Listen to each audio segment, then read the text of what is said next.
Alors c'est parti pour la correction de l'exercice sur la mise en forme avec les styles et sur l'insertion d'une table des matières.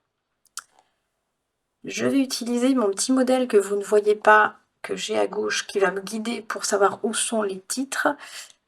Évidemment, lorsque c'est un document que vous créez vous-même, vous savez exactement où sont vos titres. Alors ici, nous avons non, un titre tout court, c'est le titre du document. En titre 1, j'ai introduction et pourquoi. J'utilise CTRL pour faire 2 sélections simultanément. Ensuite, j'ai impact et impact en titre 2. Ici, il s'agit d'une citation. Ensuite, nous avons comment développer la confiance en soi en titre 1. Puis en titre 2, nous avons prendre conscience et fixer des objectifs en titre 2. Hop, nous avons la stratégie ici en titre 1 et apprendre de ses échecs en titre 2. Nous avons une citation. Hop. Ensuite, on a les techniques pour renforcer la confiance en soi en titre 1. Puis la visualisation en titre 2. Les étapes pour une visualisation réussie en titre 1. Et on a 2 titres 2 pratiquer, s'entourer. On est d'accord? Hop, et la conclusion, c'est un titre 1. Ok. Alors,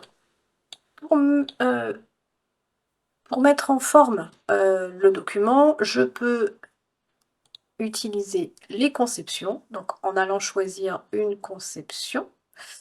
Je peux passer par là ou modifier moi-même les titres. Alors, on va prendre une conception, histoire de... Hop, je reviens là. Je voudrais réduire la taille de mon titre. Voilà, et le centrer, pourquoi pas le mettre en gras, et on va partir sur de la couleur. Hop. Je vais lui dire que je veux mettre à jour ce titre en faisant un clic droit sur le style titre pour lui dire de mettre à jour. Donc là, j'ai bien la mise en forme qui s'est modifiée. Pour le titre 1, j'aimerais mettre la bordure en couleur violette. Voilà. Je vais mettre mon titre en violet aussi. Voilà. Hop, et en gras. Je vais lui dire que je veux mettre à jour tous mes titres 1 comme ceci, et la magie s'opère, tous les titres 1 ont été modifiés. Pour le titre 2, j'ai envie de le mettre en souligné, toujours en couleur, et je vais décaler légèrement mon paragraphe. Je mets à jour mon titre 2 et tout mon document a été modifié. Concernant la citation, j'aimerais mettre un fond de couleur. Hop. Je vais réduire les marges d'un côté et de l'autre. Je vais centrer ça et les mettre en italique. Et je vais mettre à jour ma citation. Voilà, donc j'ai une autre citation plus loin, elle a été mise à jour également. Que me demande-t-on ensuite? Modifier les puces comme souhaité et créer un style. Alors j'ai des puces ici, je vais venir les sélectionner et modifier ma puce. Alors je vais chercher un autre symbole. On trouvera des symboles adaptés pardon, dans les W. Alors vous trouverez dans Webdings, Wingdings 2 et Wingdings 3 tout un panel de symboles. Alors on va choisir celui-ci, on va cliquer sur OK. J'aimerais le mettre en couleur, donc couleur de police. Je vais mettre la même couleur ici. OK. Donc j'ai mon aperçu qui me convient, je clique sur OK, j'ai mes puces. Si toutefois je voulais décaler leur affichage, je peux par ce moyen-là. Et ensuite, les puces n'existant pas, je vais créer un style. On va l'appeler tout simplement puce. OK. Alors j'ai quelque part ailleurs dans mon document des puces, elles sont là. Je vais simplement appliquer le style puce. Et ça c'est fait. Insérer ensuite une table des matières après le titre et insérer un saut de page avant le contenu. Hop.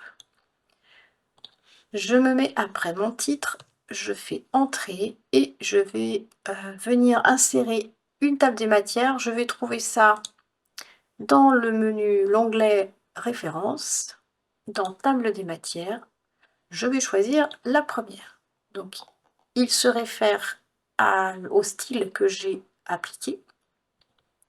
On me demande de venir faire un saut de page ici, alors je vais utiliser le raccourci clavier CTRL-Entrée. Et j'ai ma table des matières. On va créer une ligne ici, ce sera plus sympa. Et ensuite, on me demande d'ajouter un saut de page avant chaque titre 1. Alors, je peux utiliser la table des matières pour naviguer dans mon document avec un CTRL-clic comme il est indiqué dans la petite bulle d'info. Par contre, pour revenir en haut ou passer à chaque fois de page en page, je vais devoir faire défiler mon document.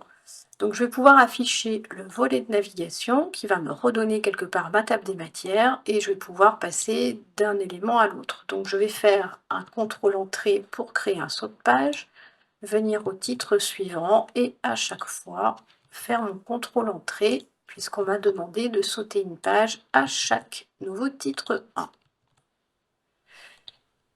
Voilà.